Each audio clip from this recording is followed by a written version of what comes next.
زما کور پتا جنت موری ممره. السلام علیکم ورحمت الله وبرکاتہ. قدرمن لیدونکو، تاسو به وایئ چې کاروان نن بیا څنګه د دغې زنګینې دروازې سره ولاړ دی. دغه دروازه د کور دروازه نه ده، بلکې د یوې کارخانې دروازه ده. خو دلته یوه داسې ناچاره کورنۍ ژوند کوي چې د ژوند ډېرې ستونزې لري. راځئ دا حالت د نږدې نه وګورو. موری ممره ستړی روح. السلام علیکم. جوړې یاد ښه ده؟ ژوند ښه ده؟ په خیر مې ولیدې؟ ښه جوړې؟ الحمدلله، شکر دی. راځه. موری ممره ستړی روح. څنګه د ژوند زندگی ښه تېرېږي؟ ښه تېرېږي؟ ښه. مخکې روغ وي که څنګه وي مخکې؟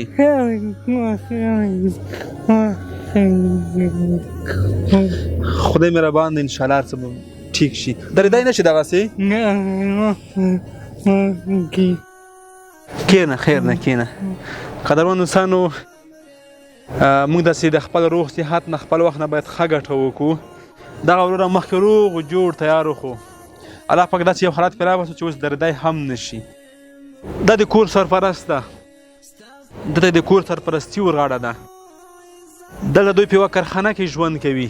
دا شیان چې تاسې ګورئ د کور، دا ډېری شیان د همدغې کارخانې دي چې یو کارخانې والا دې سره کومک کړی دلته ژوند او زندګي یو څه مخته یوسي. نور د دوی کور هېڅ شیان نه لري، هېڅ شی هم نه لري.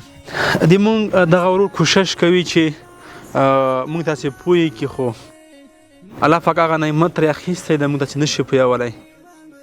د ژوند د کړاوونو کیسه به د دغه له مرکۍ نه واورو چې د ده ژوند څنګه تېرېږي. هغه مرکۍ به مونږ ته کیسه وکړي. مور یې دغه د خپل د ژوند کیسه که راته وکړي، څو بچیان دي، د ژوند او زندګي څنګه مخته وړی. دا خو معیوبه د کار هم نه شي کولی. زما خو درې بچیان مې یو شی چې دی نیم کال کېږي، دی مې وړکی ده، دی مې دغه اوس کور باندې دا راپاتې ده، دا معیوبه ده. دا اول هم بیا هم ښه وو چې دا شی مې ژوندی و، هغه پښو باندې ختلی شی و، خس مس ورته راټولول. نور ښه دینداره ده، ښه لمونځ کوي، پنځه وخته لمونځ په جومات کې کوي. خو دلته وایي جومات نږدې نشته، پښو نه، هغه معیوبه ده، خاپوړو روان شپې تهجد لمانځه ته کېږي، قرآن شریف وایي. ښه دینداره ده. خدای پاک راشنه نه کړي، خدای باید موږ ته خپل کور راکړي، ورور مې مړ ده، خپل زندګي راکړي. یوه ورځ باندې کور ته چا ور واچوه، کور مې اوس موږ کوم هغه نه لرله، خدای کور والا کوم هغه و، دغه واجه ور واچوه. نن هغه مې کارخانه کې پرته یم، کور نه لرم، در نه لرم، زمه یې لرګی نه لرم، ګاز نه لرم، یوه روپۍ نه لرم. دا مې هغه راپاتې ده، دا اوس راپاتې ده، وخت تېروو. زوی مې ژوندی و، هغه ښه زندګي مې وه، ښه زوی مې و. خدای مړ شي، موږ باندې خدای دا رقم راوستي چې بیخي ماته خو ډېره سخته ده. خیر ده مورې، ته دې ژړا او فریاد مه کوه، دا په ژوند کې امتحان دی. د دغه مور کیسه ډېره دردونکې ده. مور مې باران اوښکې له سترګو تویوي. سخته ده که نه؟ کله دی چې ننګیانې درته ناستې وي، معیوب زوی درته ناست وي، ننګیانې د دې په کور کې نشته، د بېوسۍ د وجې، د غربت له وجې لېږلي دي د خپل پلار په کور باندې هلته ژوند کوي. هغه هم اوس ورته وایي چې موږ یې نور نشو ساتلی، باید دغه در ولئ. دغه مور طریقه نه لري دلته چې ژوند او زندګي مخته یوسي، ځکه چې دغه زما دغه معیوب ورور به څه وکړي؟ دا هېڅ نه شي کولی، دا خپل ځان هم په اختیار کې نه ده. زما دغه مور خو مزدوري نه شي کولی، کار نه شي کولی. د دغه کورنۍ ستونزې او مشکلات واقعا ډېر دي، ډېر په ستونزو کې دي. مخکې یخ ژمی پرې روان ده. دا هغه بدبخته مور ده چې یو زوی وفات شوی، دوهم زوی معیوب، ننګیان دی د پلار په کارو ناست دی، د دې خپل کور سوځېدلی دی، په یوه کارخانه کې ژوند کوي. دغه مور رښتیا هم چې دې یادونه وکړه چې ما خپل هم اعصابو تکلیف ماته پیدا شوی. نو په داسې حالات کې به حتما انسان ته د اعصابو تکلیف پیدا کېږي.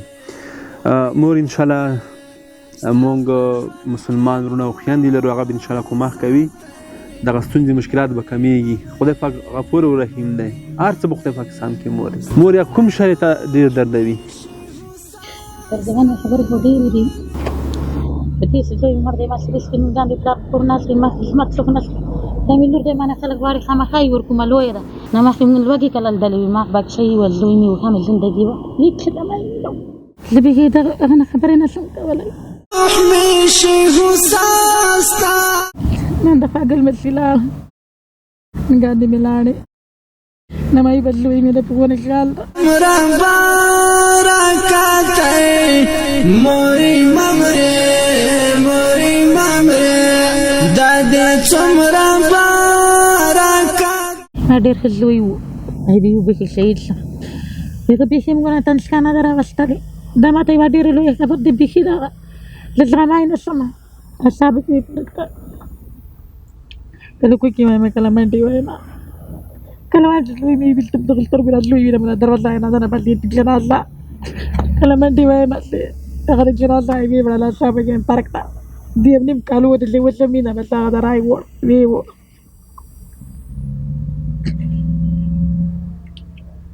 یو زوی مې و نر زوی مې ټکال زوی و چې خدای راکړی و خدای راباندې بېرزو نه کړه نو خدای پاک نن ما باندې دغه مسلمان رحم وکړي که نه چې کور خو مې کور شي که نه لنګن یې مې خو راټول کړم که نه هدی خو لاړ کمبخته خو به دې وي چې بچی مور مړه کېږي بچی ورته ولاړې ښخوي د تکې تورې څڼې د تک تور بېکا خدای په ویر مې مکې ده خلک ویرېږي لور ده ولاړم دی غابرو دی ټیټ کړه والله لري چاته پرې کړم دا ګوت مات لري چې د کتاب د باندې غلغالې کې وکم لري د تروج بنو غل باندې کې وکم والله ما نه ته باندې ویلې په پوهه سړای مو زمانه ته ما من لك تذكر والطلع كان الاول من تذكير كويس كان ده كله برتش كويس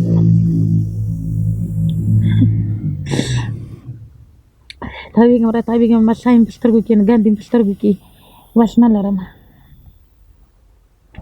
عندها ما يبلدوا تبيعوا وقرا من دعمات وقوري شو ندير تقول شيء ولا بيعدتوا وقرا ما راح خير أخذ الشالي دكتور غينا كي دكتور ده ضرورات لريش دواء فوقي ما يخو دارك متنو وخو بتل ما عند المنزل بيكا وداش بيكا وكل وقت المنزل كي كي خلق دواء تراخلي دارك ما لانغا نانا مخكي مكت خلق راد له دغت بي مكت دواء كوش خلق منا طول منا كركه كي دا قران دي غريبان دي دغت ما ورش شاي بوكا خپل فلان ما شرخو نه کړ غریبي شو کنه څه ټول کړه خبر نه کوي دا غلوي مزوان دای وو والله چې تلیفون بيو په نیمه شپه ما ته دا خپل فلان راتله سلامي بو ولاړو ما غلوي نه وکنه كان شي دائما انا خپل خپل پلرګنې مې غریبان دي کله پیدا کی بیګا دی بیګا کور مې وڅ ټول شای نه لرم زما دا غدا ترګای نه لرم دا خو دا انسانان دي دا مې به ما ته ول ویګرا تل ویګرا ته شال په پور باندې دا ما ته ولګا کیش پوکم دلته رایم دې ټوای شو نه ګوای شم ډاکټر یو ور پېنه لرم دا ډاکټر ته بولم قدرمن لیدونکو تاسو زمونږ د دغه مور هغه دردونکې کیسه واورېدله چې دغه مور د یو زوی په سر باندې بچه‌یي ژوند یې درلودو هغه بچه‌یي الله پاک ترې واخیسته نن دا کور هر ځای ته خور شوی دغه کور راټولولو ته ضرورت لري دغه مور دروغ نه وایي چې ایمان هر چا لاس اخیستی موږ تاسو ته معلومات کېږي کله سړی ولویږي او غریب شي دا ټول خپل خپلوان او پردي ټول لاس ترې اخلي راځئ چې په دې سختو شرایطو کې دغې مور ته دغې کورنۍ ته لاس ورکړو راپورته یې کړو تر څو دا کور بیرته سره راټول کړو د دغې هغه اننګیان دی چې د پلار په کورو باندې ناست د غربت د وجې هغه هم راولي د ټول کور سره یو ځای کړو بیرته خپل هغه ژوند پیل کړي په لنډو کې به درته ووایم چې دا هغه کور دی چې ډېر درد لیدلی دی کله چې د دغې مور هغه ځوان بچی شهید کېږي له هغې وروسته دغه کور کې غربت راځي د غربت د وجې د دغه مور هغه خاوند له کوره فرار کوي ځي دغه کور تر اوسه پورې هغه د دغه پلار نه دی راغلی د غربت د وجې تښتېدلی تللی دی ولې چې دلته دته داسې یو زوی پاتې چې دغه هم کټ باندې پروت دغه هم د کار نه ده دلته فامیل ورپاتې د ده هغه ننګیان دي د پلار په کورو ناست د غربت د وجې هغه ننګیان چې د دغې مور خدمت یې کړی وه د غربت د وجې نن نشته هغه دلته دغه کور واقعا په ستونزو کې دی دا کور واقعا په مشکلاتو کې دی راځئ چې په ګډه د دغه کور لاسنیوی وکړو خپله همکاري وکړو دغه کور سره راټول کړو بیرته همغسې یو کور ترې جوړ کړو لکه څنګه چې پخوا و. هغسې خوشحالي خو موږ ورنه کړو، خیر کوشش به وکړو د دغې کورنۍ غږ تر نورو خلکو هم ورسوئ، دغه ویډیو در سره شیر کوئ چې په دغه اجر او ثواب کې ټول سره شریک شو. نور دغه خپرونه هم همدغه ځای پای ته رسوو، تر بله داسې خپرونه چې بیا ستاسې په درانه خدمت کې حاضرېږو. تر هغې درنه اجازه غواړو. خدای په امان.